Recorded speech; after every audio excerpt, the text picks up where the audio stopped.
苏格兰是我特别经常去的一个地方，这为什么呢？首先特别美，如果大家去了爱丁堡，它的首都爱丁堡一个非常美的海港，你到那儿一看，你就觉得哈利波特必须得被写出来。去欧洲的是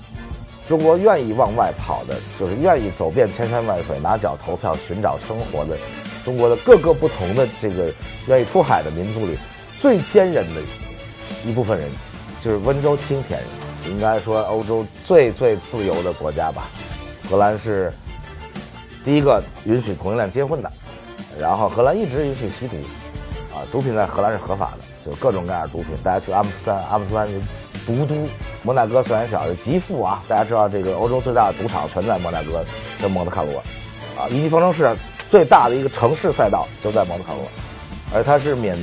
这个所得税的，所以欧洲富人全跑那儿去。很巧的是，正好在微博上有人艾特我，我就看了一眼。这个不要因为这个大家都艾特我啊，我就晕了就直接。但我自己看了一眼这个他艾特我这张图，我觉得很有意思，特别好玩，看得我哈哈大笑。就这哥们儿，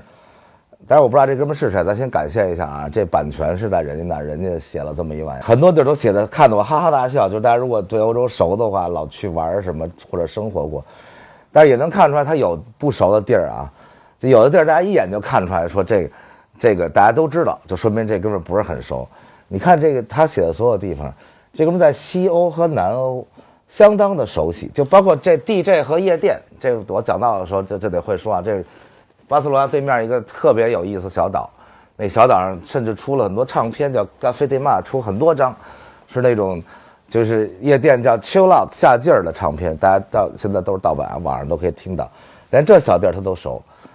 这一看，这哥们就对北欧不熟。你看北欧这么大，斯堪的纳维亚半岛这么大，仨大国家，他就写了大家都知道的几件事，就是比如说这个某综合症，这大家就不用说，这斯德哥尔摩综合症，这是一著名的病，就是他那首都，忧郁症，就到不光是那个国家，到了那北极圈都有这个，因为半年白天，半年黑夜，就半年白天睡觉永远睡不着，天天亮着，半年黑夜都一直黑着，有忧郁症。然后什么，也就我还在用某牌手机，这大家这都知道。这芬兰这国家还不如改名叫诺基亚国呢，因为这国家最重要就是那手机。然后野蛮人海盗后代其实就是说维京海盗，但是说明他对这些国家不太熟，他没怎么去过，所以就是脑子里跟大家一样这样印象。但是有些地方他特别有意思写的，我就先从西边开始说，然后说着就会联系起来，因为欧洲这些国家有千丝万缕的联系，有的是因为宗教，有的是因为贵族，有的是因为打仗，有的是因为什么乱七八糟的事情吧，谈恋爱，比如说着也没准就蹦到什么地儿去了。这个反正咱们就慢谈嘛。现在从最西部开始啊，这个绿帽子，就在微博上就有人开始跟我说绿帽子，爱尔兰不就是那个什么这那，绿帽子跟他们有什么关系？然后等等，我还专门转了这微博，跟他稍微给他讲了一下为什么叫绿帽子。但看微博人都已经先看见了，就爱尔兰这民族这绿啊，是他们这个民族最大的颜色。因为大家去全世界，在大城市，在什么地方，都不用仔细看上头写的什么字，只要拿膀胱一看，看那酒吧绿色的，门脸全是绿的。你要仔细看那上面写的，那一定是 Irish bar， 就是叫爱尔兰酒吧。爱尔兰酒吧整个门脸都是绿的，里头桌子椅子什么乱七八糟都那颜色的。绿是爱尔兰的最重要的一个颜色啊。爱尔兰一个最大的一个节日叫St. Patrick's Day， 就是叫圣帕特里克节。一直到今天，尤其在美东啊，是盛大的节日，是法定假日。因为在美东有大量的爱尔兰移民，然后爱尔兰对这个美国做出了很大贡献，但各国移民都做出很大贡献啊，华人移民也做出很大贡献，但是到现在春节还不是大量的法定假日啊，可见白人的节日很重要啊。这个虽然大家都做出很大贡献，这个各个民族，到那天你去什么纽约、芝加哥，去波士顿那大游行，就是所有爱尔兰移民大游行，就像在西岸有华人到春节的时候大游行，但是华人因为没有法定假日，所以华人春节大游行永远就不知道是初几，因为他要等一个星期六，有的时候这星期六可能都到初4了才游行，就等一个那种公共假日啊，等一个那种周末。但是他们是因为法定假日，所以大游行出来的，你看到满天满地全是绿色海洋，然后每个人戴一绿帽子，这样的。所以大家看过那个过节的时候就知道他为什么写绿帽子，就是这意思。但是这哥们儿人挺逗啊，所以写的都是很好玩的。然后这个绿帽子的肩膀上有一小块绿，上面写一不服，我觉得挺有意思。这个稍微年长一点的人都知道为什么不服，因为这整个这爱尔兰是一岛，但是这北边这一小块，东北这小块叫北爱尔兰。这英国全名就叫做，英国全名是一个特别长的名字就像北朝鲜全名叫朝鲜民主主义什么人民共和国之类的。这英国全名叫大不列颠及北爱尔兰联合王国，大不列颠就是这岛的名字，叫 Great Britain 就是这岛及北爱尔兰就是及这儿，所以这个大家通常说什么英伦三岛，其实英伦没三岛英伦就是一个大岛，这大岛上分成了英格兰、苏格兰，还有一块是威尔士，所以大家就管这叫英伦三岛。其实它不是三岛，一大岛，加上一小岛的一小块，就是这北爱尔兰。这个由于爱尔兰人跟英国人，别爱尔兰人跟英国人，就苏格兰人跟英格兰人都天天闹，天天打。一会儿讲到那儿的时候，裙子男再说这北爱尔兰由于长期不服，就是要独立，要这那的，于是就是英国2战以后最大的噩梦。就是这北爱尔兰一天到晚跟你闹，他们还有组织了共和军，北爱尔兰共和军，天天给你炸。我第一次去伦敦，我到伦敦一看，怎么这么牛叉的一大城市，全世界人都知道伦敦，然后没垃圾桶，满街都没有垃圾桶，然后说这垃圾扔哪儿说扔地上吧。伦敦不但没垃圾桶好多什么过街通道地下的什么地铁到处屎骚尿臭味，这个。当然，咱们不能说伦敦人民不讲卫生因为国际大都市去的各种各样人太多了。这英国尤其是日不落帝国时期的殖民地太大，全世界各种种族最后殖民地独立了，都有很多人来到英国，然后所以那伦敦这什么人都有。他们说你知道为什么没垃圾桶吗？就因为爱尔兰共和军专门往垃圾桶里放炸弹，就是你要有垃圾桶，你就不知道这里边，你谁不敢扔，离得更远了。曾经。一天出现过，我记得最多的时候可能是13个炸弹，一天就在伦敦爆炸，此起彼伏，就被这爱尔兰共和军炸的，然后最后就导致没办法了，伦敦就只好把垃圾桶撤了。那现在可能有点垃圾桶，包括巴黎也是，就这种怕恐怖袭击的这种大都会，垃圾桶变成什么样呢？就是一环，下边不是一个桶，是一透明的一塑料袋，就能看进去。然后这样的话，你要扔一炸弹在那儿，人家就老远一看，这里有一炸弹，当然这也挺可怕的，你看见这炸弹的时候已经来不及了所以这就叫不服。当然北爱尔兰共和军因为恐怖活动搞得太多，所以后来叫全世界人唾弃。通常都是这样的，你很难去界定说为了民族独立和去战斗，以及变成恐怖组织这之间的这个区别。那其实呢，你说今天的全世界，比如基地组织这样的，他也有道理说他说你看你欺负我们呀。你以色列欺负我们，美国支持以色列，美国现在亲自来欺负我们阿富汗也好，伊拉克也好。我看到微博，这个波士顿被炸了以后呢，很多人幸灾乐祸，我觉得这不对我觉得为了一个民族的独立去战斗，这没问题。但是怎么战斗，你不能去伤害平民你为了民族独立，你可以去跟军队打，你可以自己组织游击队你可以哪怕跟警察打，你哪怕去冲击一下政府机构，哪怕你实行各种，哪怕你绝食呢。就是像印度人就是这样的，人不搞恐怖，人就自己非暴力不合作绝食也好，什么也好。但是你一旦做到伤害别的国家的平民去炸这种地方，那我觉得就是恐怖组织，因为那个其他任何理由都不是向平民进攻的借口。所以这个不服但是不服现在终于服了。撒切尔夫人上台后以极为强硬的方式镇压，这个之前的就是老是说咱们要不然谈谈要不然您公投一下，要不然您怎么着，就是一会儿又说不行，你要是给我弄恐怖活动，我就不让你公投了等等，来回来去这问题就不跟大家多讲了。总而言之，经过那么多年最后由于比如说911，那全世界人民对恐怖组织就已经非常痛恨，尤其是美国这种老大性的国家对恐怖组织就绝不容忍。那所以他以前的战斗的能力，不光是他这西班牙这儿还有呢，想着反而和中央对着干。这个西班牙这儿有一个，那大家如果西班牙的足球大球迷就知道为什么巴塞罗那队和皇家马德里队每次德比的时候，那都不是简单的踢球的德比那就是天天想法跟中央对着干的这民族，这个和这个马德里是西班牙首都之间的还有民族问题，这独立问题等等闹，这不服完了呢，裙子男水柳怪兽，这个我觉得大家可能都差不多能知道，水柳怪兽是我觉得。就我看到的世界各地旅游行销推广里，最漂亮的一次旅游行销推广就是尼斯湖怪兽。其实这么多人最后到英国旅游说得去趟尼斯湖，到那儿看半天，谁也没看见那怪兽在哪儿。可是他之前他老是有一照片说，哎，夜里出现一怪兽特大，要不然就朦朦胧胧说，这哥们儿当然没有手机啊，有手机就会说这哥们儿拿手机拍的，拿诺基亚手机拍的，没拍清楚。总而言之，他向全世界经常弄点尼斯湖怪兽的消息，然后各种照片，还煞有介事的科学去研究，然后有什么科学队啊、考察队跑尼斯湖去弄半天啊，反正到现在那怪兽脚丫子也没找着一个。你说怪兽没有，怪兽死了留一脚趾头也可以啊，哪怕这怪兽拉泡屎有怪兽有粪便也可以。像咱们神农架确实有，因为它有脚印在那儿，不过也许也是神农架的这个旅游形象啊。但是这是全世界最著名的旅游形象之一。到今天为止，大家都觉得，既然到了英国，到了苏格兰，为什么不去尼斯湖？万一我看见怪兽了呢？他也不想你看见怪兽，你能活着回来吗？所以就你水里有怪兽，说的就是这个尼斯湖怪兽，在这个苏格兰北边叫高地，就是那一带。裙子男，大家看到这个从老电影里啊，老电影里这个英国只要跟人打仗，啊，弄一方阵，大家1、2、3喊着号。举着旗，然后前面有吹风笛的人，啊，在那吹着风笛，鼓舞士气，还有打小鼓的，那就穿着那种裙子。这苏格兰是穿裙子的，我今儿没穿来，我有一件，其实格子的下面那种格子裙，呢子的格子裙子。苏格兰几个最大的特产，一个就是 single malt 的 whisky 是全世界最好的，因为 whisky 分很多种啊，就最贵的一种就叫。single malt 就咱们这儿翻成叫单一麦芽还是什么东西，就那种。有一位同志，有一次喝了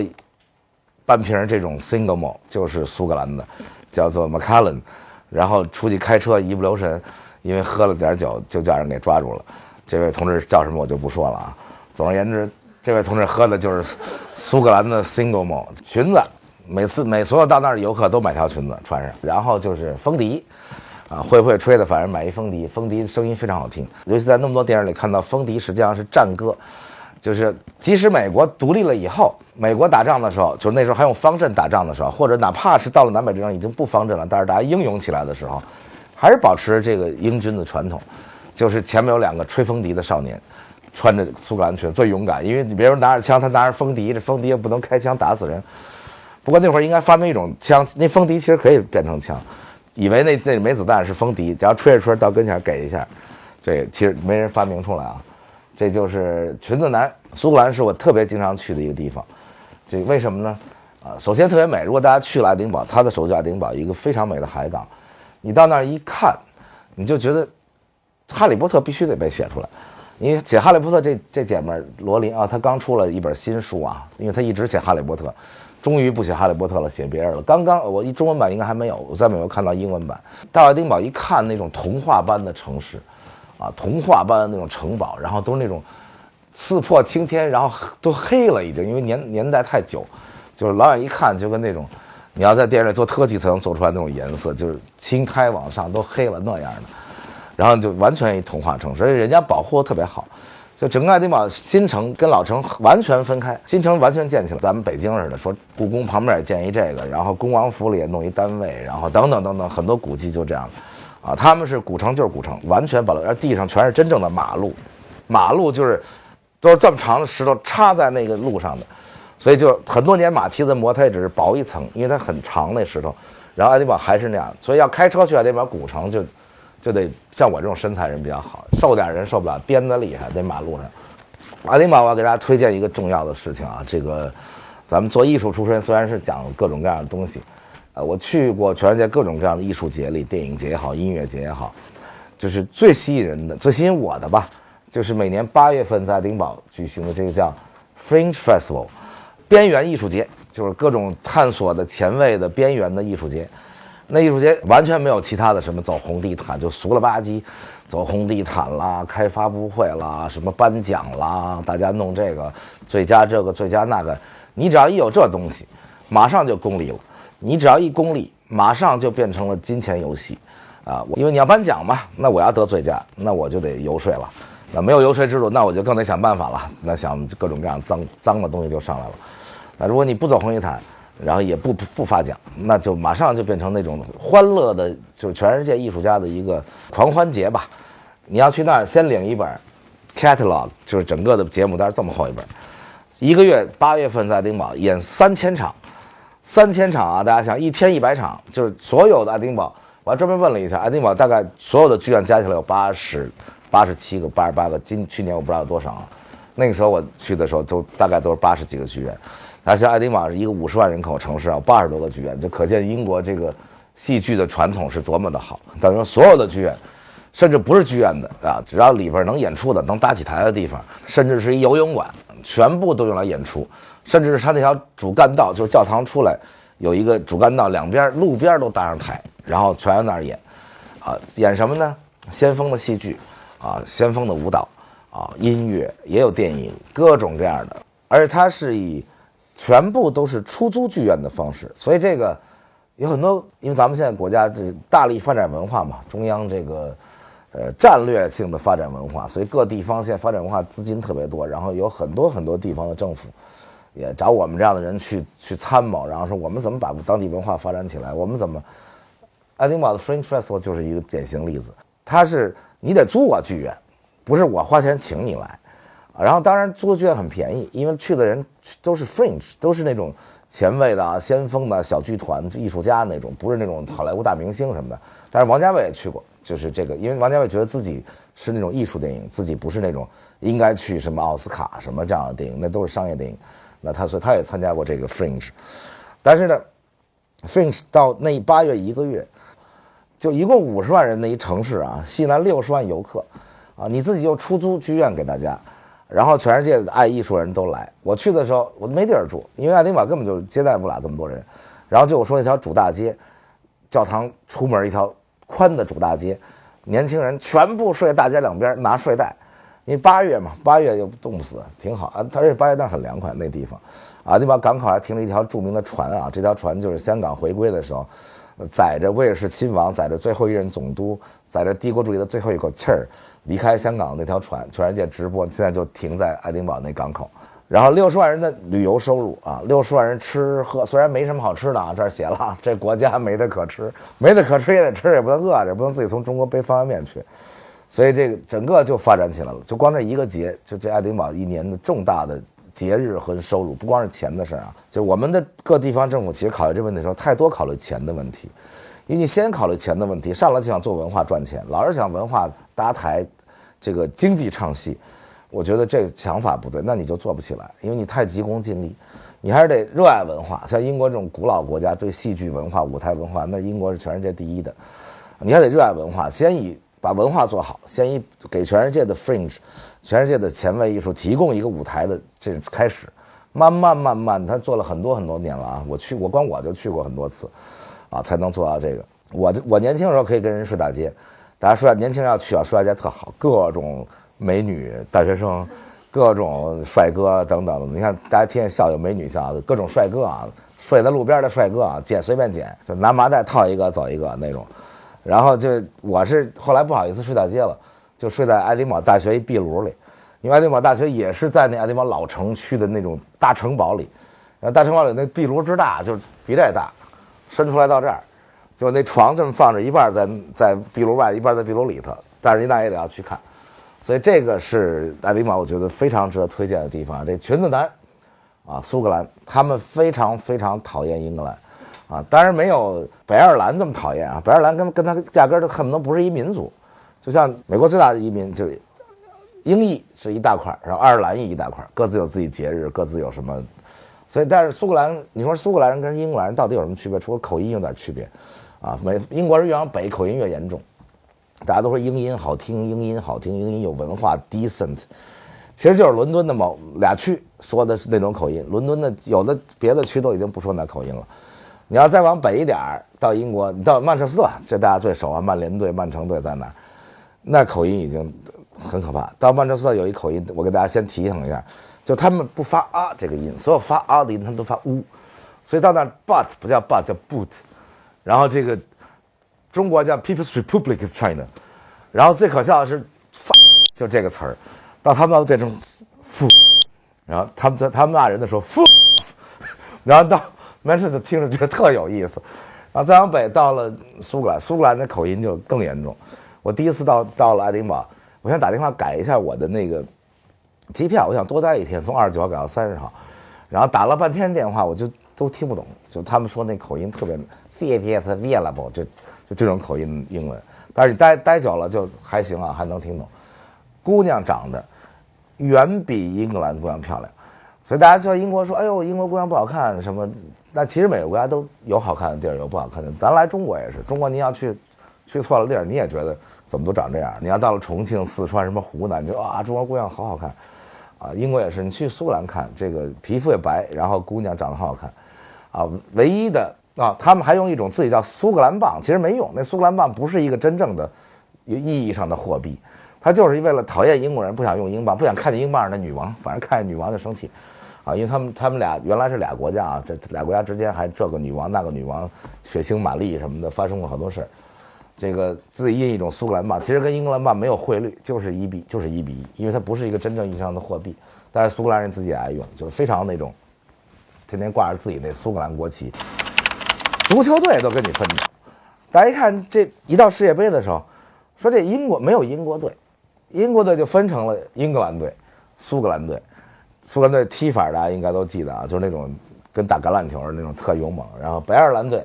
威尔士队。就是英国就分成4个队参加世界杯，所以经常呢就是英格兰一个队进去了，大家就很多人就认为这就是英国队，其实只是英格兰队，啊，其实如果不分成这4个，大家都在一起，其实英国队会在世界杯上更强。队都分成4个了，所以往下看，这个足球流氓，这我就不用说了，这英国最著名的足球流氓就是，你想想看，一个国家分4个国家队，然后一个城市里就有好几支英超队，大家知道英国是一特小的国家。他都做不到每个城市有一足球队，就这么想。然后，但是他光比如说曼彻斯特，大家都知道曼联队、曼城队，伦敦就更多了，伦敦切尔西队、什么阿森纳队，一堆这队都是伦敦的队，所以一个城市里都能打起来。那你想他能不出足球流氓吗？你看，如果我们北京队啊，咱们去广州恒大队踢一下，你能跟过去的球迷其实不多，啊，这可不是啊，这在同样都在伦敦就打起来了，这客场占一半的球迷，主场占一半，然后那里头。英国人平时特别绅士，大家天天说英国绅士，电视里那管家都是英国人，一定要说一口那种 I love her 这种口音的英文。可是这些绅士们一到星期天完全变了，平时那些哇看着特别优雅、特别 decent， 一到礼拜天穿着各种恨不得光膀子就出来了。光膀子很多啊，你一个穿 Arsenal 球迷的这个穿红衣服的。你走错了地儿，跑到一堆蓝色海洋里，你必须只能脱了，因为你敢穿着那红的直接跑 Chelsea 那个切尔西的那蓝海洋里，我就脱过，因为我穿着水晶宫队的一个队服，是范志毅送我的，因为当时范志毅，大家年轻人可能不知道，当年中国国家队长在伦敦的一个，当然他不是英超了，他叫英甲 First Division 一个，可能以前也当过英超队啊，但是很多年了，就在第2级的叫英甲。然后送了我一件那个水晶宫的队服，是一红白条的，大概是，我就穿着那队服，地形也不熟，突然间一上地铁，一看啊，怎么一车厢全是 Chelsea 蓝色的，啊，那年的那个切尔西不像今天切尔西啊，今天切尔西由于有俄国大款投资啊，成了这个欧洲强队，当时的 Chelsea 还远远没有成为那么强一个队，然后于是大家冲着我唱歌，唱各种那种指着我，我一看我也别那个不识相，大礼拜天的挨顿揍，直接把衣服脱了，脱一光膀子。疯狂的没有礼貌的冲着你比划，冲着你唱歌，然后客队的球迷车队只要一进伦敦或者曼彻斯特就开始鸣笛，挂着各种客队的旗，然后一点礼貌都没有了。平时大家很有礼貌，谁也不鸣笛，然后所有的这个主队的那全程都是的车都冲那客队球迷鸣笛，然后就星期天你就别想睡懒觉，大清早上开始就啪各种各样喇叭吹起来了，然后各种汽车进来鸣笛等等等等，然后大家唱着歌什么就开始了，路边全是拿着这么大扎的那种大啤酒在那喝，啊喝那自然就来了。那越是那种绅士多的那种国家，越出足球流氓，为什么呢？因为他压抑呀，他平时都跟你特有礼貌，然后待着，就到那天他来劲了，那可不就来劲了。所以大家知道，这欧洲足球流氓最厉害的俩国家。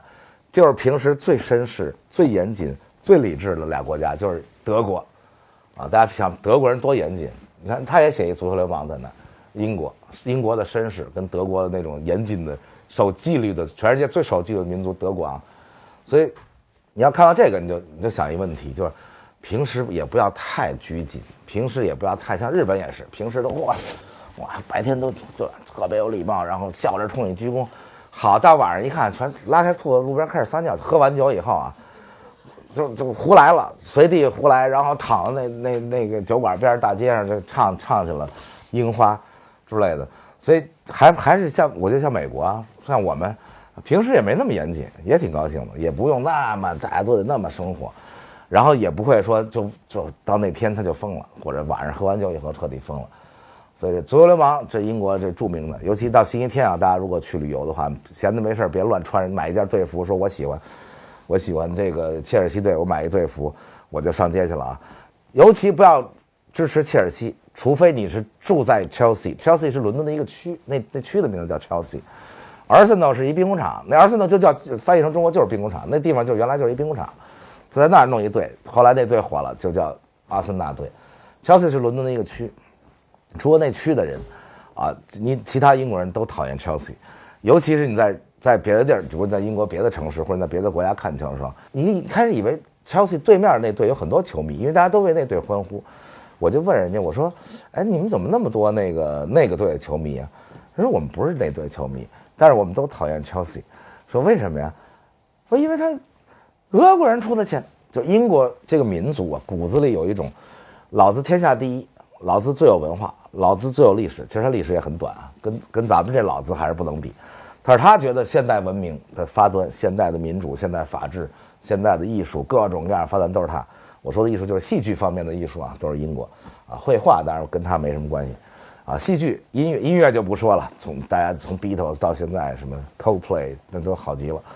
所以英国人觉得自己很骄傲，很骄傲，就尤其日不落帝国带下来那种帝国传统，什么人都看不上。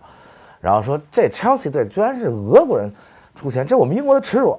然后所以就像这Chelsea 跟谁踢，他们就支持那队，除非是他们的队跟别人踢啊，每个人都有自己的喜欢的那球队。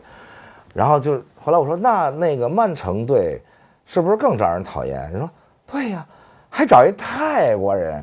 啊，我大英帝国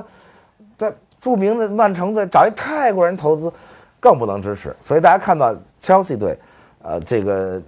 Manchester City 这种球队被其他英国人特别看不上，但是有一个特有意思的东西。最后我问他们一句，我说那曼联队呢？曼联队好，曼联队我们的国家的骄傲，什么国家队里多少曼联队，觉得曼联队好。我说曼联队的老板是谁啊？美国人啊。曼联队老板也不是英国人，是美国人啊。英国人觉得那是美国人啊，那是人家美国人啊，美国人就没关系嘛。啊，美国人咱一家子，就是所以全世界咱也别说崇洋媚外，什么嫌贫爱富，全世界每个国家都这样。真正铁骨铮铮的，什么不卑不亢的，啊，这个富贵不能淫的，贫贱不能移的，威武不能屈的，都是每个国家的少数知识分子阶层，就是少数这种精英知识分子，或者在中国就不叫精英知识分子，叫君子吧。所以君子是贫贱不能移，富贵不能淫，但是其实现在知识分子也不行了，但普通老百姓。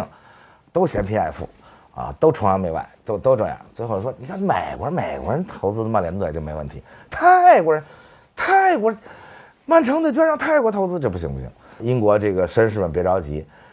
马上就会看到一家中国投资的队，到时候看大家怎么支持吧。这个总不会说那是中国呀，没问题，泰国不行，啊，中国投资一队啊，我就不说是哪队了，马上大家就能看到。最后就是不分你我，苏格兰、威尔士、英格兰、北爱尔兰，最统一的就这股，最统一的，全世界公认的。欧洲所有国家挤到英国的时候，就说他们干这事儿就跟他们不会做饭一样，就或者比如说他们这个射击一辆坦克的那个能力，就跟他们做饭一样拙劣，啊，或者说就是英国人不会做饭这事儿是全世界都拿来挤着他们的任何事儿，那事儿干得差，就跟你们不会做饭一样。就这个国家特倒霉，所以去旅游人带整个英格兰就没什么吃的，就是你到伦敦走个几十步就 fish and chips， 走个几十步 fish and chips，fish and chips 就是你说人家也是一岛，为什么咱们怎么就做出那么多海鲜来呢？这岛啊，按说吃海鲜没有，就是 fish， 那当然是海鱼了啊。英国人还装绅士，咱就说，很多人真绅士吧，很多人是装绅士，他吃东西时候嘴里还不能吐东西往外。所以他吃不着鲜美的鱼，因为鲜美的鱼你吃得得吐俩刺儿出来，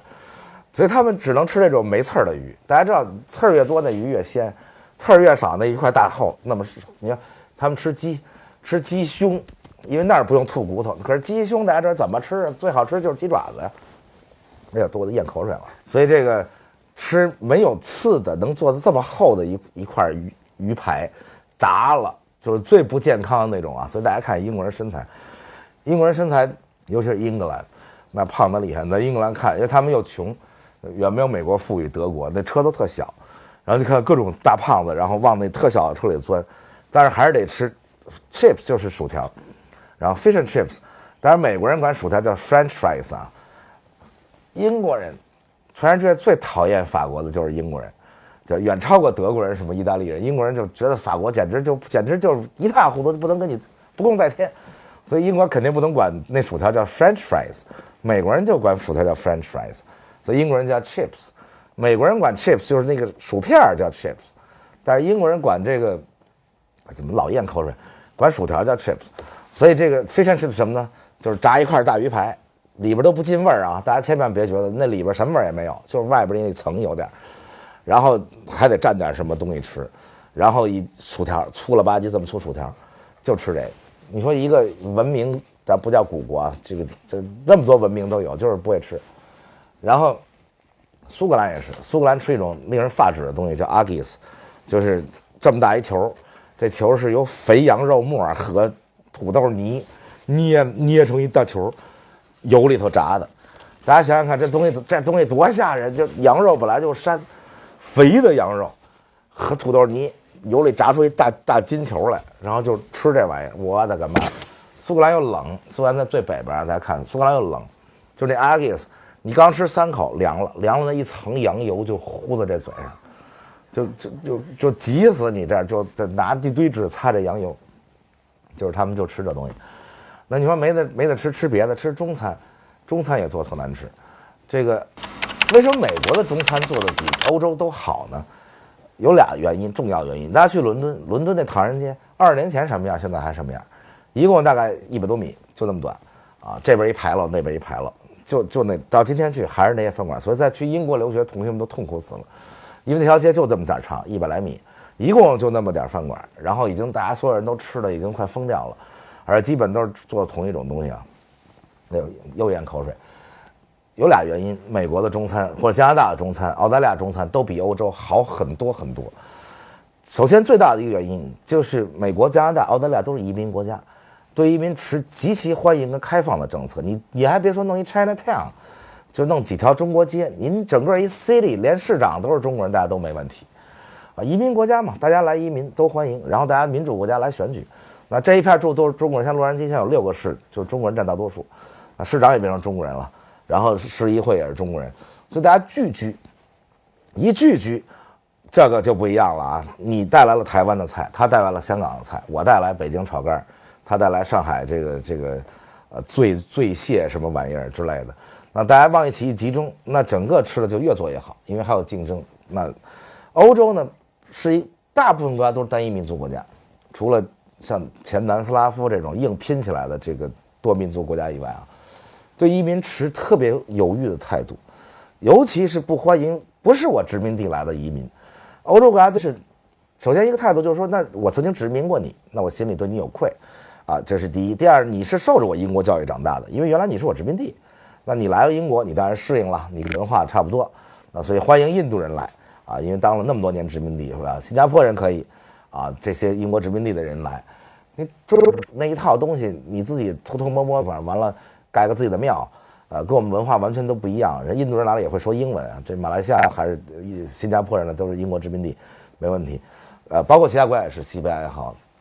法国也好，啊，都当过殖民地的来都没问题。那你说的就是文化多，只是长得不太一样而已。但是这华人到哪儿都不是那种特别受欢迎的，所以华人始终不允许你建庞大的华人区。这有的国家稍微民主点，至少不轰你；有的国家像那边的国家，咱就不说了，这俄国什么，只要你华人区一大，马上来抄没你，把你货物都没收，因为你总是有点小非法嘛，你总是有点海关的问题、走私的问题，反正找一就给你弄了。啊，西班牙也曾经出现过，大家砸中国鞋厂，把中国的那个鞋店、鞋厂都烧了。这个各种各样的问题，所以这个华人在欧洲始终不能形成在美加澳这种大型的移民国家建起来的，咱且不说新加坡啊，就庞大的华人社区建不起来，建不起来庞大华人社区做不出好饭，再加上这个愿意聚集的人，就是大家都往美国、加拿大、澳大利亚跑，比如说上海人、北京人啊，什么什么尤其是广东人、福建人，大量的福建人下南洋，广东人就去美国、去加拿大，所以建起很多很多东西。去欧洲的是中国愿意往外跑的，就是愿意走遍千山万水，拿脚投票寻找生活的中国的各个不同的这个愿意出海的民族里最坚韧的一部分人，就是温州青田人，就温州人、青田人，就是去欧洲移民的中国人，大量的是这样的人。这温州人、青田人是中国最勤勉的啊，就在你这个国家永远融不进主流社会，那我也能在欧洲奋斗。其他人都说我到美国，我第二代所以就融进去了，第二代就是美国人。林书就人家全美国人都觉得林书豪是美国人啊，那美国政府还仨部长是华人呢，那谁也没觉得这是中国人来我们这儿当部长来了，州长华人，美国人觉得都是美国人没问题。但是你可没见过一华人在这儿当部长啊，说上英国当一部长去，那这绝不可能。别华人了，法国人上英国当一部长是长得其实有点像，那是绝不可能。所以华人在这些地方，一不能形成大规模聚居，所以就没法把饭做好。第二一个就是主要以温州人、青田人，我对温州人、青田同胞没有任何歧视啊，只是说不会做饭，北京人也不会做饭，北京人又不会做饭，又懒又馋，我是北京人，然后但是温州人又勤勉又努力，通常特别勤勉努力的民族就不太会做饭。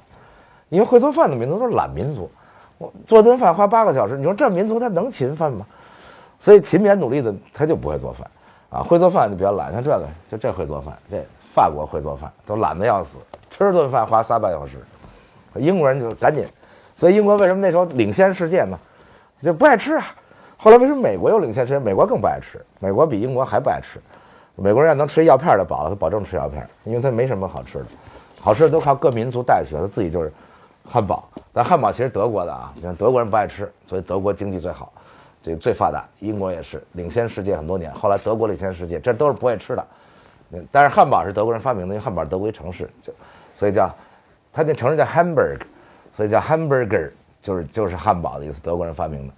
所以英国这个，首先英国的吃的没法吃，第二是中餐在那儿做的又少又单调，啊，只能吃什么呢？吃印度菜。印度菜做的特别好，就是英国的印度菜做的恨不得比印度都好。为什么呢？大家知道印度分很多种姓啊，这个到现在当然法律上没有了，就婆罗门啦、什么刹帝利啦、什么等等等，最后是贱民。种姓制在印度是印度重要的一个民族性的问题。那能到英国去的印度人，那大量是高种姓的印度人，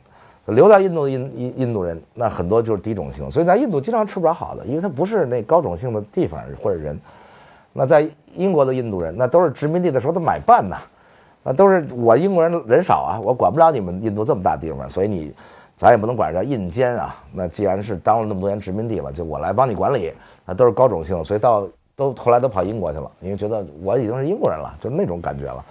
所以他们做出来的印度饭是非常非常的好。但是印度饭有一个问题啊，咱们华人吃惯了那么多山珍海味，哪怕不是山珍海味，羊肉串、羊蝎子也行。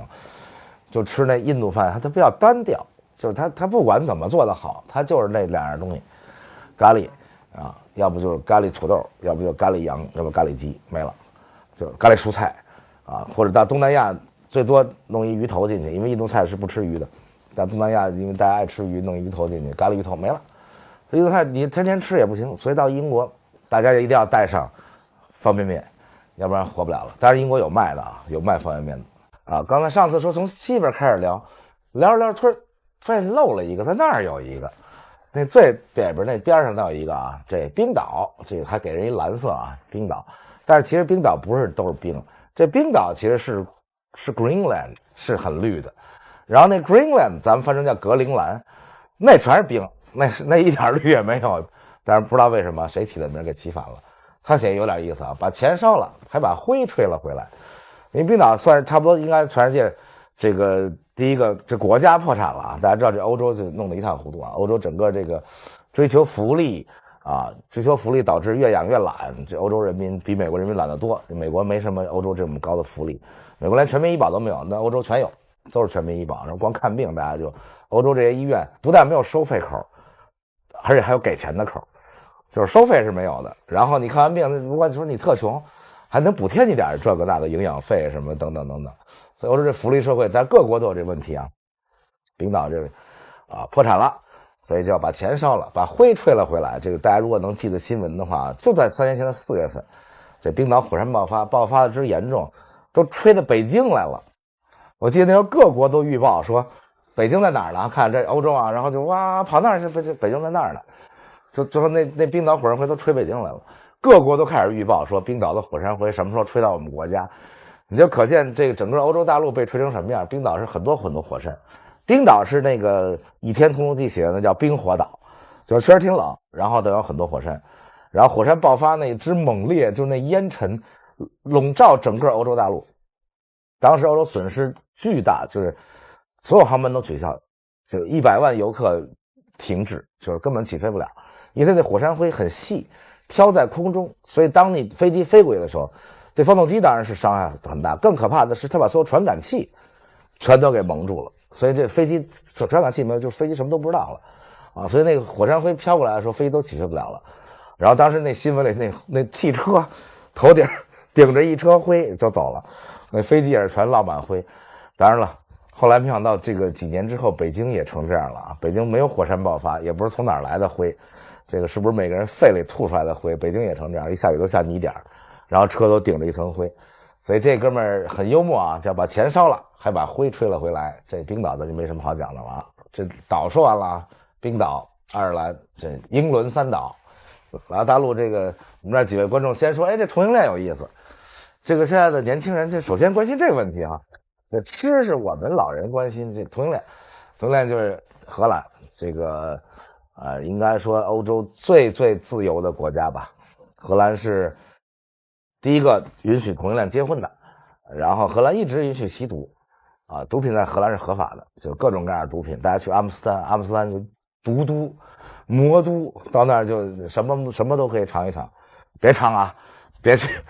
然后红灯区，这是荷兰红灯区著名的，荷兰红灯区正规的是检查身体，政府给检查身体，然后是要纳税的。这个前一阵看见新闻，还有那个某国的书记。党委书记，然后到那儿去消费完了以后还要发票找人家，但是人真有，但是那上面写的很清楚不能写成饭费、服务费什么这那的。这个尽量的这个不要去红灯区，即使去了红灯区也不要买毒品。这个咱中国人身体跟那个西方人不太一样保重身体各位。所以荷兰是这么一个自由的国家。我妹妹当年留学就在阿亨就在这个地方，就在这个德国跟荷兰、比利时非常非常近的这边境一个很好的大学叫阿亨工大。阿亨的人买菜上比利时，抽那个上荷兰因为德国是个很严谨的国家，但是德国也有红灯区合法的，但是其他的是不行的。那所以就大家买菜说比利时比德国便宜，德国福利高、物价高，各种让上比利时买菜去，然后上荷兰去抽2口周末。所以这欧洲的生活是一个庞大的国家，幅员辽阔国家不能想象的，因为它太小。这个西欧的面积加一起也没多大，加一起大概500万平方公里，相当于半个中国。说怎么开吧，怎么开就相当于北京到上海，就这样。所以在欧洲的生活就可以买菜上比利时，然后抽大麻上荷兰这种。而在欧洲开车，原来我最早在欧洲的时候，欧洲还没有欧元，然后就每个国家钱都不一样，烦死了。然后你以为这还是在这国家开着车，等下来加一油费，这钱不能用了，这特别讨厌。所以欧元我坚决支持除了英国这个保守的古老的国家坚决不接受，大家都接受。因为你看这荷兰比利时特小，你刚开着车就跑比利时或者德国去了。荷兰当年用的一种叫荷兰盾比利时用的是比利时法郎，德国用的是马克。然后这各种兜里揣了各种钱，因为你也不知道开到哪儿去了，开到哪儿下来说你哪种钱能用这个当然你也可以用马克，但是人家就会黑你，因为你等于说人家你应该用荷兰盾，你拿马克，那汇率就不一样了，那比你先去换了钱就不一样。所以这个荷兰郁金香之国我们宣传的时候都说郁金香，确实郁金香很多，但是这哥们儿很幽默，他就没写郁金香写的是，当然还有风车荷兰著名的啊，海堤，这都是荷兰著名。荷兰是一个低于海平面的国家，这我就不多说了，咱们主要说有意思的东西。所以同性恋，大家去荷兰就很高兴，当然你结婚不行，因为你不是荷兰人啊。其他各种我就说完了啊，这各种吃，这是我觉得他这里头写的，当然大部分都很对，很有意思。那各种吃，我觉得可能是那哥们儿做图这哥们儿那天路过比利时的时候，实在快饿死了。所以吃了点比利时的玩意儿，就觉得各种吃，然后好吃，真心没有。这比利时，尤其到布鲁塞尔，这个比利时2大城市，布鲁塞尔、安特卫普，到处，尤其广场上，欧洲最大的一个特点，美国也没有，亚洲也没有，就是它有大量那种老建筑围起来的广场，有的时候这边有个教堂，有时候也不是教堂，就围起来一个，它叫 Plaza 什么什么之类的这种东西，然后在各个这样的广场里。都是阳伞，然后一圈一圈的，然后那啤酒种类之多，就是比利时啤酒，各种各样的。比利时啤酒种类之多，就跟法国这香槟种类之多一样。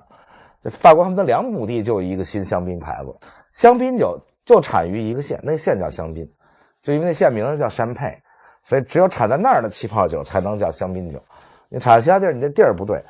那所以就那么一个县里面产出全世界喝的香槟酒，那牌子之多就完全晕了。所以谁要说会喝红酒，你可以稍微信他一下。谁要说哥们儿懂香槟，你就说你不吹牛会死吗？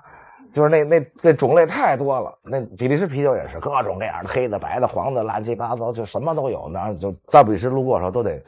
喝半天，然后又不敢开车，等半天出去也找不着路。因为布鲁塞尔是一特古老的老城，那路全是斜的，然后到这一路口6个路口全晕的。那路牌子还不像美国、中国写的特大，他那古老嘛，人家都有传，得看那墙上那门牌号写一路牌，然后冲着路牌仔细看。现在有 GPS 好了啊，当年没有 GPS， 我去的时候90几年，大家得专门有一人在旁边拿着地图，就跟比赛似的，就跟拉力赛似的，在这说前方这个地方右转，然后这不再左转，然后如何，这哥们在开着车，要不然就得停在人红绿灯上停下来，拿地图看一会儿，对着旁边斜了半天眼儿。所以比利时各种喝，这啤酒种类最多的，到比利时就是喝啤酒，都不用吃东西，还吃不用各种吃，啤酒就喝饱了。然后就是大公公，这有点意思，这个同性恋大公公，但是大公公不是真的太监的意思啊。欧洲虽然这个自古也有太监这传统，但是不像中国这么厉害，中国是最多说同时有10万太监。那欧洲太监也不是完全就是仆人，欧洲的太监，罗马时期太监还当过将军，还打过胜仗，各种各样。所以大公公不是那个太监的意思，这是卢森堡，特小一小国在那儿。这卢森堡是目前欧洲现存的唯一的一个大公国，这个所以叫卢森堡大公国，它全称叫。当然，如果大家地理好的人，有人要反驳我一下，所以我先把你嘴堵住啊。就这个女生都爱薰衣草这个地方。也还有特小的国家，它实在是标不出来了。这国家叫摩纳哥，特别小。如果梵蒂冈不算一国家的话，那摩纳哥就是全世界最小的国家。但是如果大家认为梵蒂冈就是罗马城里边那个天主教那个教皇那地儿，如果算一国家，那梵蒂冈就是最小国家，摩纳哥倒数第2。但是大部分人都认为那只是教皇的领地，所以这就是最小国家，也叫摩纳哥公国。当然是我们翻译的问题，我们翻译是东翻译一下西翻译一下没统一。这个公国呀叫 Duchy，Grand Duchy， 大家 Grand 就是只要加上就大的意思啊 ，Grand Duchy 就是大公国，所以这个卢森堡是唯一的存在的大公国。这有机会给大家讲欧洲的这些贵族啊，这皇室复杂极了，互相通婚，然后生出一堆傻子，血友病，真的他们只要有一病就传到，就是因为维多利亚女王。那生的这些孩子血友病传到欧洲整个宫廷，就到这地步，然后他们复杂极了，所以他这个原来卢森堡呢是个侯国，大家知道分公侯伯子男啊，公爵是 Duke 是最大的，那公爵本人叫 Duke， 所以他那国家就叫 Duchy， 就是后边加一 Y。后来他为什么成了大公国呢？那么点一小国，整个这块地方啊，到时候给大家要讲起来，曾经在很多年里形成一个松散的一个叫神圣罗马帝国，其实也不是一个特别严格的一个国家，说我能管你，只是说大家都有一共主，有点像春秋时期说有一个天子啊，但是其实天子也管不了那个秦要跟晋打仗，还是齐要伐鲁，还是怎么送要打谁，那周天子其实也管不了。但是他心里有一共主，说我们共推周天子，但其实诸侯是各自独立，非常独立，互相兼并也没关系。欧洲很长时间有这神圣罗马帝国，很像这个西周、东周的时候，就是有那么一个神圣罗马帝国皇帝，就像天子，其实管不了下边这些国家。那时候都是地图，你要这么看你就疯了，就完全就是一万花筒，就那分了无数小，光这一德国啊，1871年它正式成立，当然比这大点，这后来又被弄成这么小了。那这中间就分了好百十个那种，那这些小小的，正好我们跟德国一起讲了，就分成了王国，普鲁士就是王国，奥地利王国，萨克森王国，普鲁士王国，还分成大公国。这个大家知道的大美女西西公主，西西公主的外公就是巴伐利亚大公，巴伐利亚大公国还是一个很大的大公国，所以公主还能嫁给奥地利这个皇帝。这个，所以实际上罗马帝国呢是由所有这些邦一起选。大的当然公国都是有投票权的啊，侯国就已经有一部分有投票权，有一部分没有投票权。所以大家看历史经常说到这个德国这个小城邦或者一个小国叫选帝侯。为什么叫选帝侯呢？就是他有选神圣罗马帝国皇帝的投票权。那头也不是现在的民主啊，说人民一人一票，不是，是这些头一人一票。所以选帝侯的侯国是有投票选举，所以说卢森堡是个侯国，他肯定不是个伯爵国，因为伯爵国是没有权利来选的。所以卢森堡原来是个侯国啊，而且肯定是个选帝侯国。所以当他这个的头，他这侯爵当罗马帝国皇帝以后，他这国家就升格了，就从侯国变成公国，所以他就变成大公国。所以目前欧洲仅剩的就是这个 Grand Duchy， 就是这卢森堡。这个摩纳哥虽然小，但实际上比它高一级。这摩纳哥在英文里它不叫 Duchy， 更也不叫 Grand Duchy， 就不是公国，它叫Principality。 大家知道 Prince 就是王子的意思，亲王的意思，所以 Principality 就是实际上摩纳哥虽小，其实是级别高，它是个亲王国。摩纳哥现在君主是阿尔伯特二世亲王啊，阿尔伯特二世亲王，年轻的时候著名的花花公子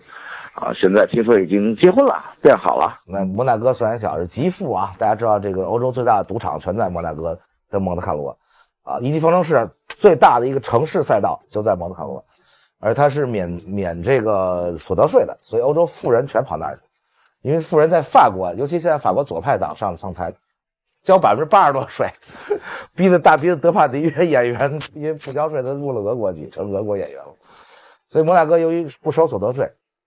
全欧洲的富人都在摩纳哥住着。然后一到摩纳哥一看那港口那游艇那级别，一看那桅杆的游艇就比这戛纳旁边，戛纳也是一富人区啊，那游艇那桅杆要高一块，全是这种大游艇，遍地富豪，就这地方啊。一级方程式赛车手大量就住在摩纳哥，因为他不交税嘛，他们挣钱都很多，所以这个大公公就这意思。当然卢森堡和摩纳哥并列欧洲最富国家之一，这因为欧洲这越小越好弄嘛，越小有各种政策，所以卢森堡非常的富。其实卢森堡这个所谓的大公国就是当时整个德意志联邦中间一个大公国，只不过德意志所有联邦整个都攒起来变成一个独立国家之后，他没加入，他就当一中立国，在之前他就是中立国，所以他就漏到外头了。然后就到了这个德国，这德国写了这几样啊，汉堡包我刚才讲过了，就是德国北部一大城市啊，曾经当过世界第一大港汉堡港，当然后来慢慢欧洲衰落以后，纽约港成了世界第一大港。然后后来日本崛起了，横滨港成了世界第一大港，然后中国又崛起了，那到前年的时候是上海港是世界第一大港，但是还有一个特别努力奋斗的小国新加坡，去年居然超过上海成了世界第一大港，所以大家就看到这风水轮流转啊。新加坡港咱也不丢人，虽然不是咱们国家的，但是都是华人，也是华人的双手奋斗起来的，所以这个风水轮流转现在都跑东边来了。这个汉堡大城市足球流氓就不说了，刚才我说过了，德国人严谨守纪律到了令人发指的程度，就发指到什么程度？这个我对德国很了解，因为我妈妈就是在德国生的，德国长大的，我妹妹也嫁一德国人，所以这个我们家除了我，他们每次要讨论一件不想让我听到的事儿的时候，就全说德语，因为我外公外婆在德国待了很多年，所以才会把我妈生在那儿，所以他们全家包括我妹、我妹夫、我妈、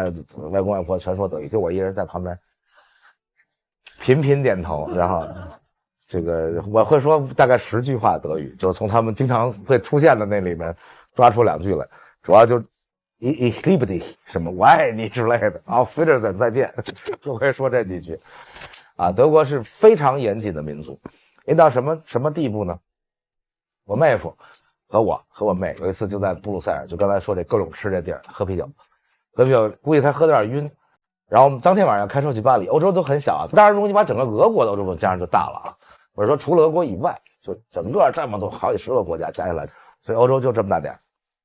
然后呢，那德国人就这妹夫特别要命，就是也可能是喝点啤酒被他晕了，然后开2小时也没开出去。我们说快点，这晚上到巴黎跟人约了事儿，然后就死活开不出去。我妹就下车要问路，就给我妹炸了，说我们德国人是不问路的。你现在嫁了我，虽然你是中国人，但是你嫁了我，你是德国人，你是德国人的太太，你不许问路。然后就开在这布鲁塞尔老城里，最后转了半天没转出去。我妹说我要上厕所，出来说直行，第2个路口右转，直接走上高速。哥们气的不开了，坐路边生气。德国人就这样，特别轴，说你为什么要问路？我就问问你为什么要问路？我们德国人是不问路的，一定要看地图，哪有不会看地图的德国人？这东西恨不得就是德国人发明的。就大家知道德国战争为什么好？因为德国参谋部也好，制图也好，这都是全世界最好的工程，那都精确极了，那地图画的，那这德国人是特别严谨的那么民族。说最后就为这事跟我妹吵一架，然后在家里也是，那录像带拿起一盘录像带一看，外面壳上写着名字，跟里边那芯儿不一样。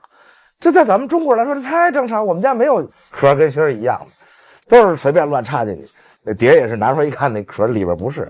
那太正常。对咱们说这有什么？他不行，就疯了，把录像机砸了，就真的就这样，就觉得这不能容忍。有一天回家跟我说，这桌子上这瓶子动过了。我说你怎么知道啊？他说我这为什么把这瓶子放在这儿？我都量好了。为什么放在这儿呢？因为你要是放到再过这边一点吧，如果穿一个大袖子衣服走过去的时候，有可能就一下带下去了，会脆的。可是往这边一点吧，门开的时候那风是有可能把它吹下去，所以我经过仔细的测量，这个东西只能放在这儿。说动了，所以我看出来了。哇，天哪！我后来跟我妹说，我别过日子了，这日子怎么过啊？就跟德国人一起，就这么严谨一个民族，所以他打仗才厉害嘛。充满了纪律，然后等等那样的一民族。足球流氓，就还是我说那句话，就是咱这别平时太拘谨、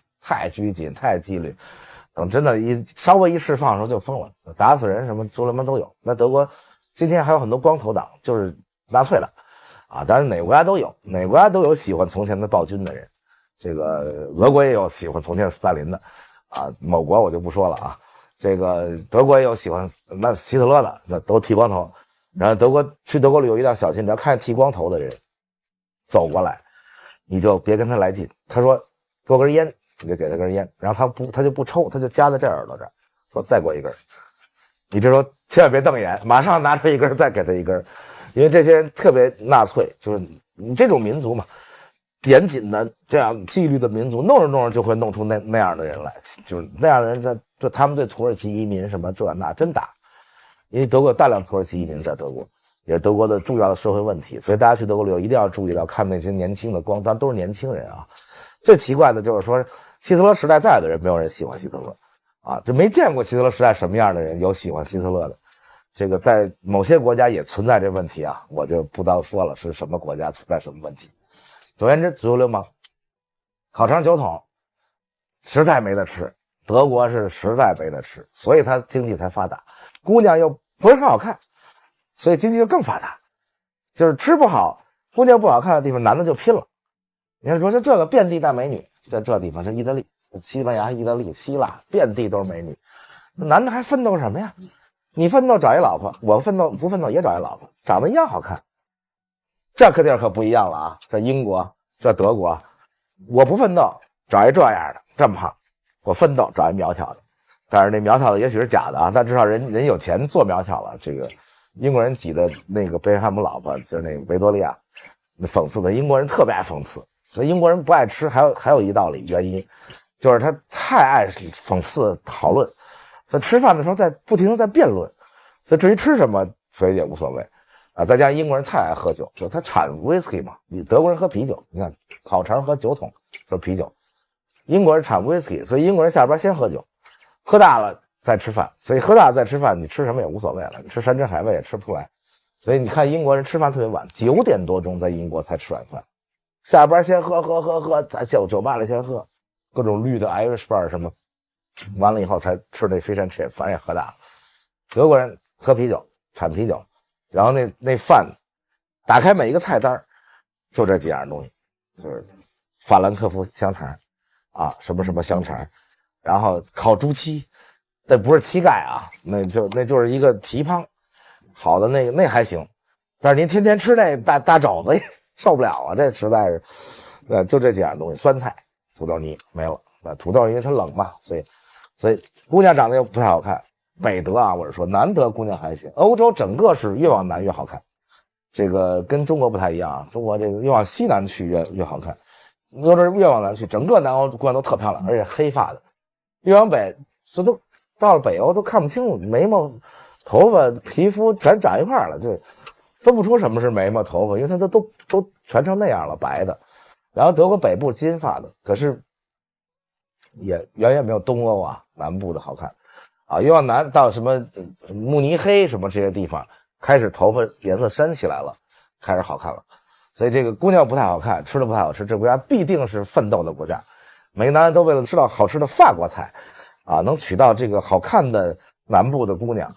就奋斗了。所以这就是这种国家，永远你没法跟他拼。说到了这个德国，饭也不好吃，姑娘也不好看，所以经济空前发达，这是北半球经济发达的规律之一啊！这个越往南，大家看欧洲越往南，姑娘越漂亮；这个越往东，姑娘越漂亮。这都经济都不如这个西欧、西北欧、中欧这一块啊。当然了，你从这个地图上看，这个觉得德国好可怜，因为大家如果马上打开另一张图，就看到这德国原来有多大个一个大家伙，大德国。你看原来德国多大？原来德国这么大一大块，没有波兰。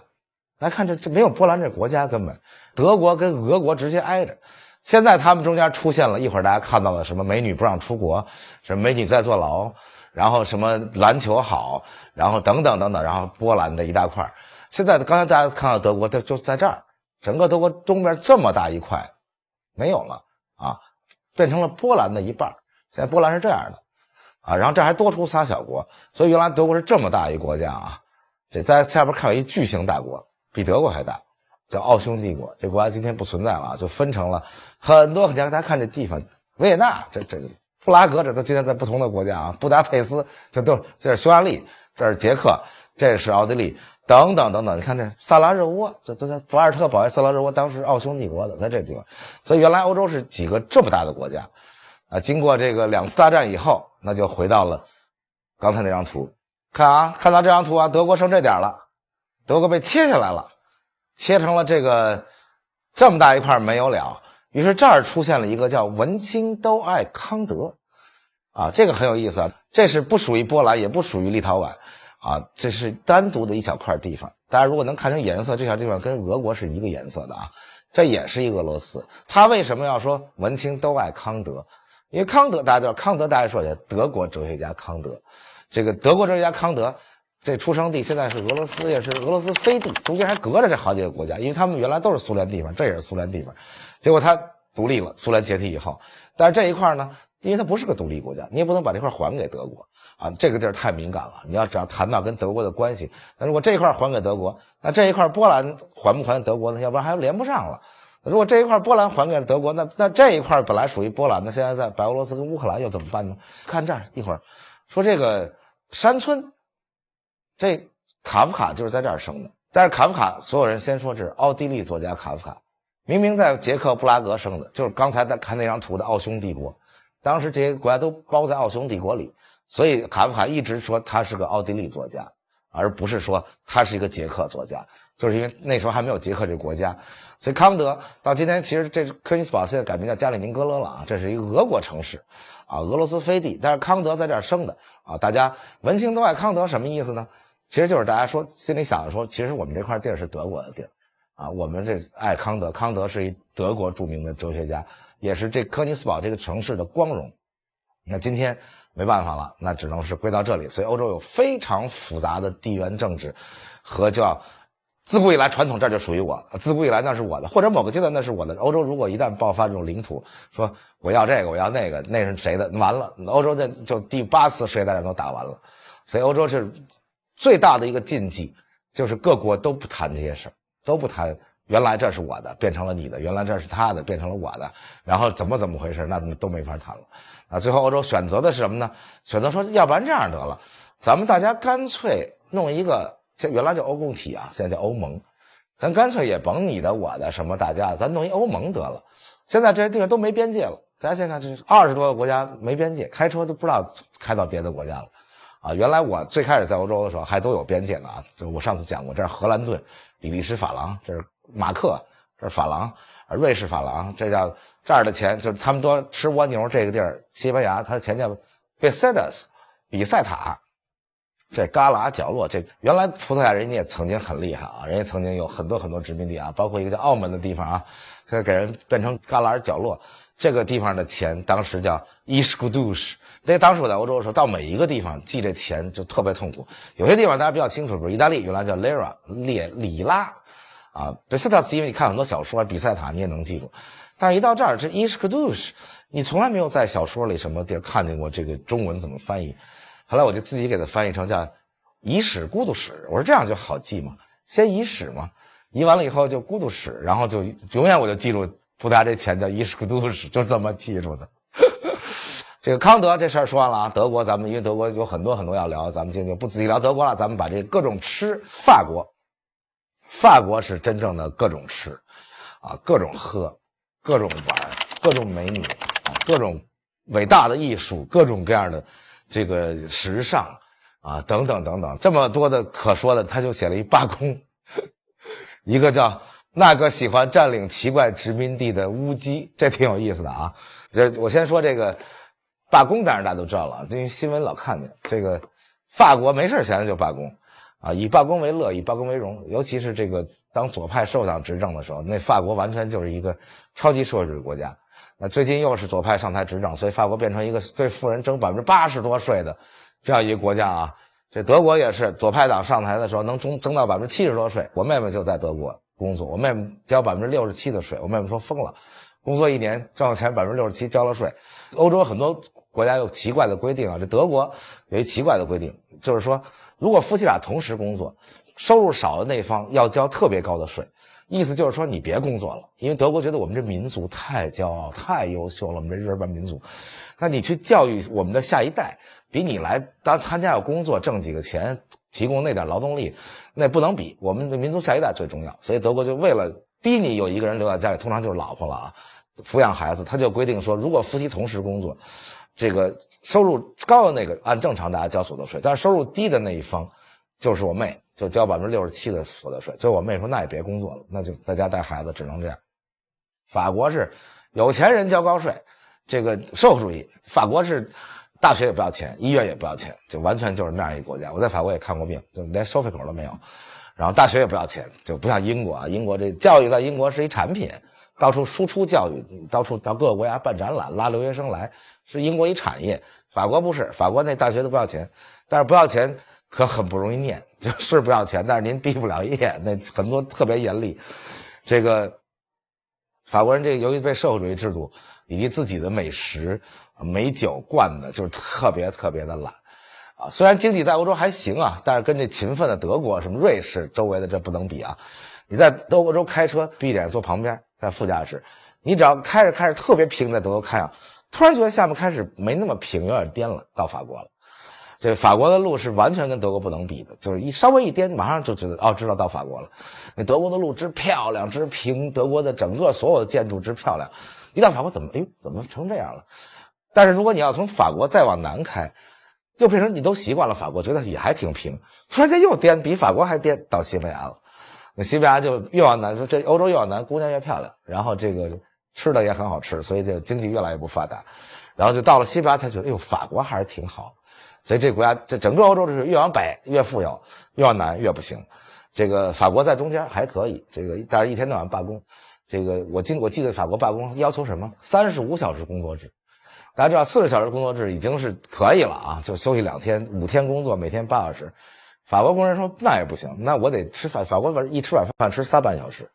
这个你在美国或者其他国家，你吃一顿西餐，你吃一个叫 4 course meal， 就是4道菜的，大家都觉得是大餐了，最后上一个 flamingo 什么就大餐。这法国菜7道菜都不算特别大的大餐，说我来一个叫 7 course French， 就来一个法国大餐，但是11道菜的法餐也有的是，吃3个半小时，从吃饭开始一直吃到半夜，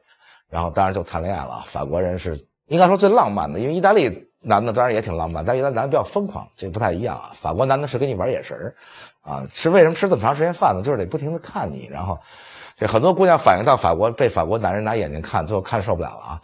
意大利男的是冲你唱歌，不是拿眼神看你，是上来就也不管你有没有男朋友老公什么的，上来就给你唱歌求婚了，直接拿这个花。所以法国这个袜子，法国男人的袜子大家应该买2双看看，特别有意思。这袜子这个地方有一个口袋，这口袋是干嘛用的呢？这放避孕套用的。后来我说这个很科学，因为法国男人脑子全在这上头，吃红酒女人，所以就脑子都往这儿设计。说这个避孕套放哪儿好呢？你放钱包里，完了俩人特激动，喝完红酒然后特有激情，然后突然说你等一会儿啊，撅着屁股找钱包去了，这不太好。这放裤子里也不太好，这都不知道什么时候就没了。然后只有放在袜子里，就袜子外头绣一个小口袋，里头放着才是最合理的。就是最后一道工序就是脱袜子，然后把那拿出来了。所以就知道法国人脑子整天都想什么，整天都想的就是这些事儿，就是浪漫极了。然后谁愿意工作呀？要不是为了吃饭，谁都不愿意工作，可没有那种什么为祖国为社会什么，最好谁都不工作。这个所以一天到晚罢工，而且专挑那关键时候罢工，就什么时候法国办大型活动办什么他们就什么时候罢工，反正就让在全世界面前看我就要罢工，我就不跟你那什么。所以这个罢工是法国人最爱干的事儿啊，而且蔓延到欧洲。最爱罢工的还是法国，因为德国英国都还是德国人比较勤勉，就罢工是最少的啊。英国现在也越来越厉害了，英国已经没有当时那种光荣了，也越来越懒了，被工党政府惯的。然后这个各种吃，其实现在法国标一个地方叫里昂，这个里用是法国的第2大城市，但是法国啊这特别逗，就是法国人就2种，一种叫巴黎人，一种叫外省人。因为他这巴黎太大了，这巴黎是一个巨大的一个超级大城市，大巴黎，所以这法国有将近大概40%多，就快一半了吧，人口住在巴黎，所以就先分成2种人，就是你说我是巴黎人或者我是外省人，基本上就是2，巴黎人就只知道外省人啊，外省人自己再分成了啊布列塔尼亚人那半岛上的啊，南法人热情奔放，而且南法姑娘又比巴黎的还要漂亮。大家知道为什么电影节的戛纳呢？戛纳就是这最下边了啊，这法国地中海海岸这儿，美女如云，美食如云，就这个就跟这山里人离得很近的一个城市叫里昂。这个里永是法国第2大城市，可是第2大城市才有100多万人，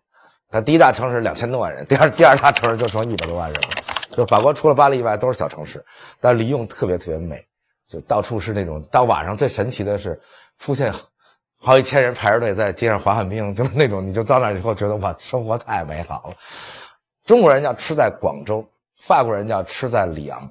所以要到法国要吃真正的法国菜，因为南法一带已经是整个地中海这个式的那种海鲜了，但是海鲜做的是非常非常好。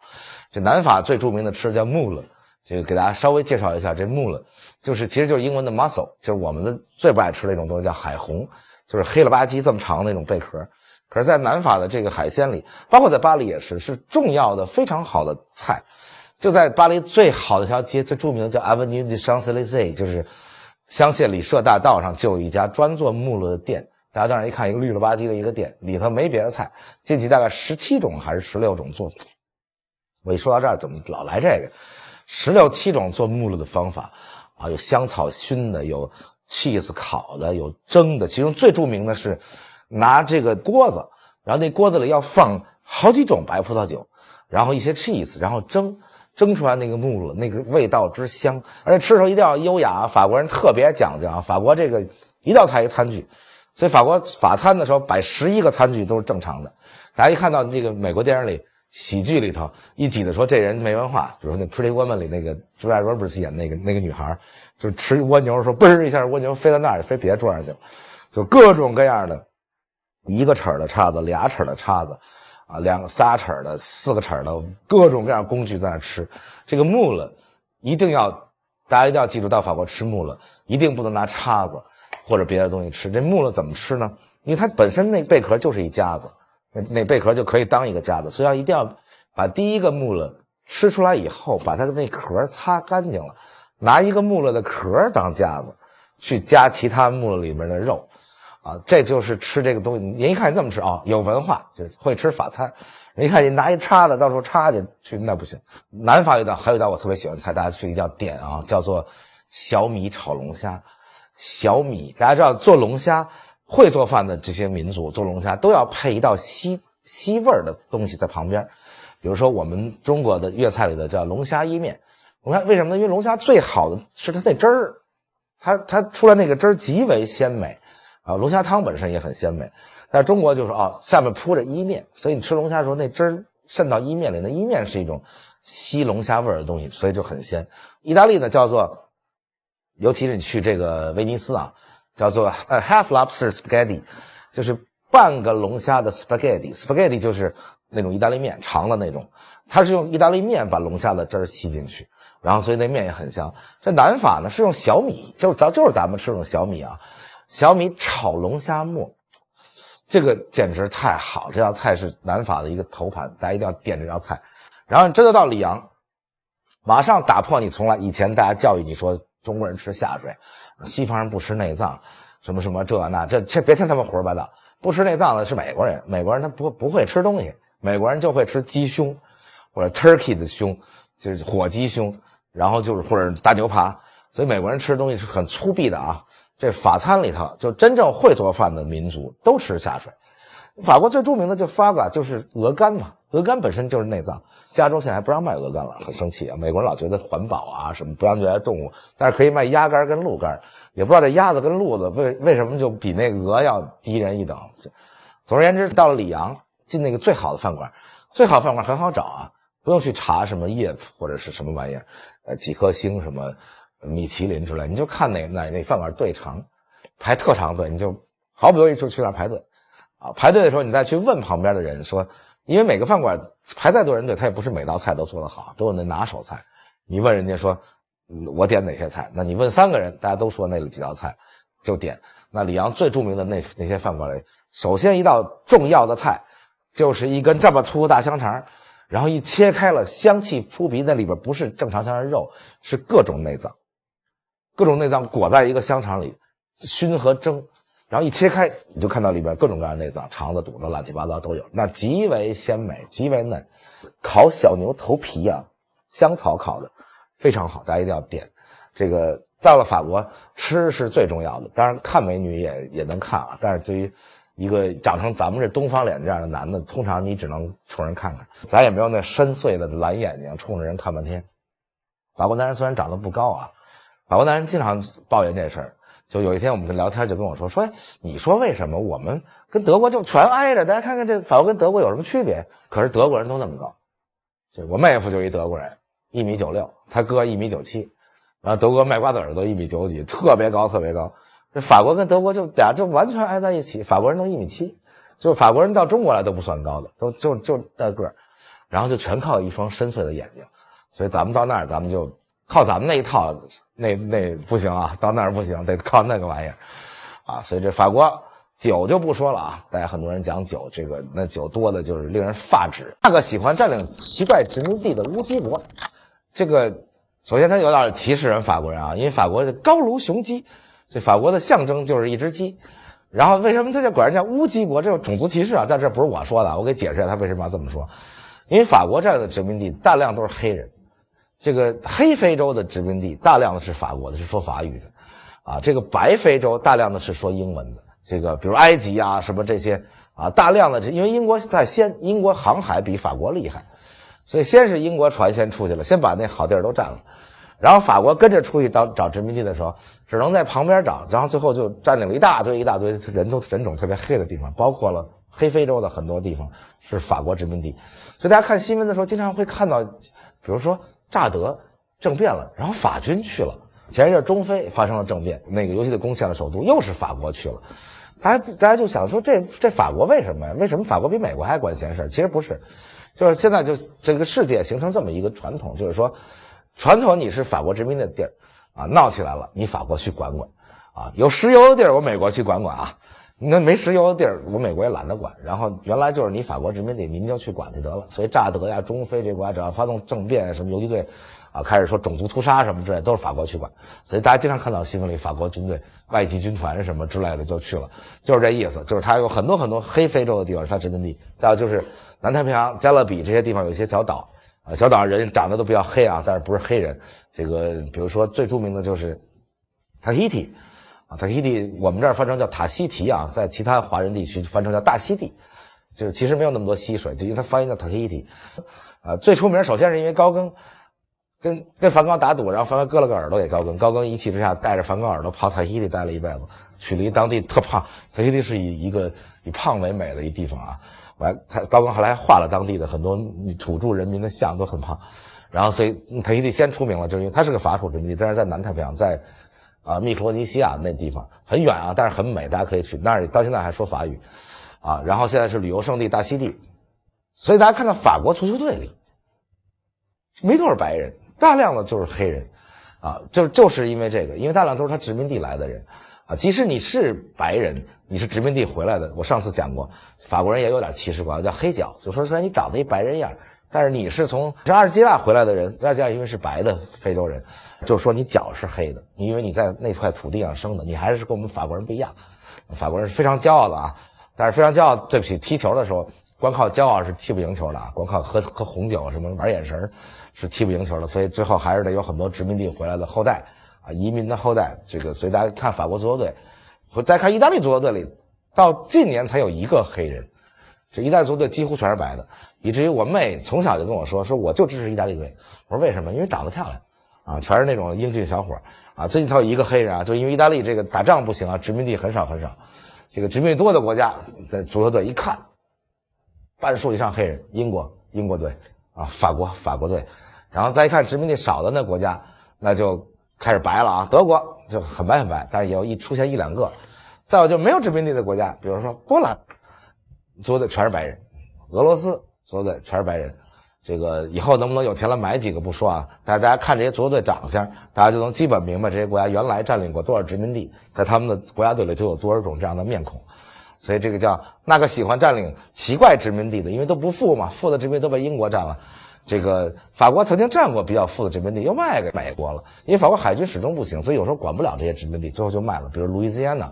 所以路易斯安那州到今天为止也是美国做饭做的最好的州，叫 Cajun food， 当然是已经融合了很多当地的东西啊。最后还是因为法国殖民地，所以他做饭做的在美国各州是最好的。到 New Orleans 到新奥尔良去吃，那是美好极了，小龙虾就有8种做法。所以这个当过法国殖民地的会做饭啊，这个当过英国殖民地的这个英国一样不会做饭。法国还没说完，这还有一小块蓝的啊，大家看这矮子，这歧视啊。这科西嘉岛原来是一个独立的啊，萨丁和科西嘉原来都是独立的啊，后来科西嘉归了法国。这个归了法国以后，科西嘉岛产生了一位法国人民觉得最骄傲的巨人，叫拿破仑。但拿破仑虽然是巨人，但是这人长得挺矮的，1.6米几，所以这个其实科西嘉岛人不是都那么矮啊，但是由于大家一想到科西嘉就想到了拿破仑，所以他就给人写一矮子，说明这哥们没去过科西嘉，直接就在那儿写一矮子，我觉得有点歧视啊。当然咱们这是这个搞笑吐槽版的欧洲地图。